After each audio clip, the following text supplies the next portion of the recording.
advocacy, cross examination, argument in court, ये एक बहुत ही जिम्मेदारी की चीज है और ये एक आर्ट है। ऑनरेबल सुप्रीम कोर्ट ने एक बहुत ही important judgement Balu Sudam and another versus state of Maharashtra में यह ऑब्जर्व किया कि the main object of cross examination is to find out the truth on record and to help the court in knowing the truth of the case. तो जो main object है cross examination का वो है कि सत्य का पता लगाना and to help the court, और न्यायालय को मदद करना सत्य जानने के लिए। It is a matter of common experience that many times the defence lawyers themselves get the discrepancies clarified arising during the cross examination in the one paragraph and getting themselves contradicted in the other paragraph. The line of cross examination is always on the basis of the defense which the counsel would keep in mind to defend the accused. तो honourable supreme court ने कहा कि यह अक्सर देखा जाता है कि जो डिफेंस काउंसिल है वो एक पैराग्राफ में जो गेन करते हैं जीरा में, एक गवाह से जो क्वेश्चन पूछते हैं और जो जीरा करते हैं और जो गेन करते हैं गवाह से, वो बाद में जीरा करने के में आगे जब बढ़ते हैं तो वो जो गेन करते हैं वो लूज कर देते हैं। अगले पैराग्राफ में जब वो आगे जीरा करते हैं तो पहले जो उन्होंने गेन किया है जीरा के दौरान वो उसको लूज कर देते हैं, वो उसको खो देते हैं, वो बेनिफिट खो देते हैं। इसलिए जीरा एकदम ट्रैक पे होने चाहिए और डिफेंस काउंसिल को मालूम होना चाहिए कि हमें क्या प्रश्न करना है और इसका क्या उत्तर आ सकता है, संभावनाएं क्या है इन प्रश्न के आने संभावनाएं क्या है कि अगर यह प्रश्न पूछा जाएगा तो इसके कैसे उत्तर आ सकते हैं और क्या क्या उत्तर आ सकते हैं।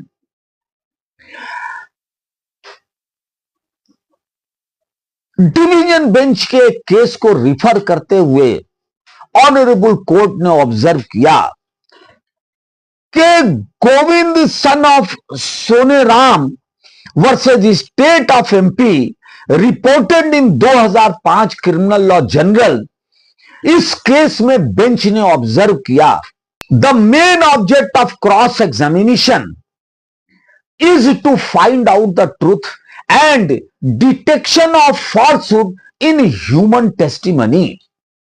तो एक जो व्यक्ति जो गवाही दे रहा है उसमें कितनी सत्यता है इसको डिटेक्ट करने का काम है cross examination. It is designed either to destroy or weaken the force of evidence a witness has already given in person or elicit something in favor of the party which he has not stated, or to discredit him by showing from his past history and present demeanor that he is unworthy of credit. Unworthy of credit. तो cross examination का purpose यह है कि एक व्यक्ति जो गवाही दे रहा है और जो उसने स्टेटमेंट दिया है उसके स्टेटमेंट को शेक कर दिया जाए, डिस्क्रेडिट कर दिया जाए और यह साबित कर दिया जाए कि यह जो डिपोजिशन है वो सही नहीं है, गलत है, डिस्क्रेडिटेड कर दिया जाए, उसकी एविडेंस को, उसके वैल्यू को डिस्क्रेडिटेड कर दिया जाए। यह क्रॉस एग्जामिनेशन का पर्पस है। It should be remembered that cross examination is a duty और यह याद रखना चाहिए कि क्रॉस एग्जामिनेशन जीरा ये एक कर्तव्य है, ड्यूटी है। A lawyer owes to his client and is not a matter of great personal glory and fame. तो ये जो जीरा की जिम्मेदारी एक अधिवक्ता के ऊपर है, वो जिम्मेदारी उसके ऊपर ये बहुत बड़ी जिम्मेदारी है। और ये जो जीरा है ये इसलिए नहीं कि हम अपनी ब्रांडिंग करें, पर्सनल ग्लोरी में क्वेश्चन को पूछें या अपने नाम और शोहरत के लिए करें, तो इसके लिए नहीं, बल्कि क्लाइंट के इंटरेस्ट को हमें देखना है कि हम कोई भी ऐसा क्वेश्चन जीरा में न करें जिससे कि हमारे क्लाइंट को नुकसान हो, उसके लिए फैटल हो जाए। It should always be remembered that justice must not be defeated by improper cross examination। और ये लॉयर को, अधिवक्ता को ये याद रखना चाहिए कि जस्टिस जो न्याय है वो कहीं डिफीटेड ना हो जाए, हार ना जाए, उसको नुकसान ना पहुंच जाए, अन्याय ना हो जाए किसी के साथ क्रॉस एग्जामिनेशन की वजह से। अगर क्रॉस एग्जामिनेशन ट्रैक पे नहीं है, सही नहीं है, सही ढंग से नहीं की गई और प्रश्न इस तरह के पूछे गए जो फैटल हो जाए, तो उससे जस्टिस डिफीटेड हो सकता है, उससे न्याय अवरुद्ध हो सकता है। तो ऐसा कोई क्रॉस एग्जामिनेशन नहीं होना चाहिए, यह बड़ी जिम्मेदारी की बात है। और lawyer owes a duty to himself that it is the most difficult art।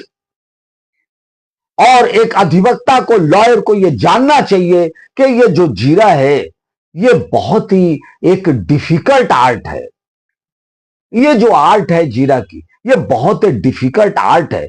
Cross examination exposes bias, detects falsehood and shows mental and moral condition of the witnesses and whether a witness is accurate by proper motive or whether he is accurate by enmity towards his adversaries।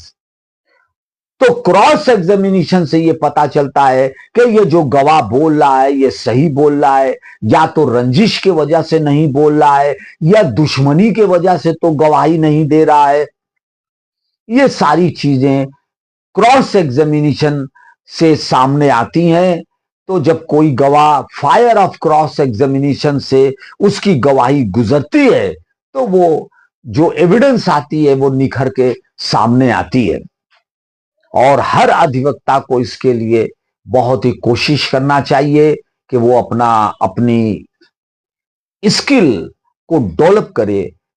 और वो skill उसकी develop होगी, legal skill, जब वो file case का पूरा मुताला करेगा, पढ़ेगा, लिखेगा, बार बार केस डायरी है, FIR है, GD है, नक्शा नजरी है, 161 के गवाह का बयान है, पोस्टमार्टम रिपोर्ट है, ये सारी चीजों को वो पढ़ेगा, नोट्स बनाएगा, ब्रीफ बनाएगा, और सवाल क्या पूछना है, क्या प्रश्न गवाह से पूछना है, उसके बारे में वो लिखेगा, नोट्स बनाएगा, केस की एक brief, facts of the case की ब्रीफ बनाएगा पढ़कर, तभी वो क्रॉस एग्जामिनेशन करेगा।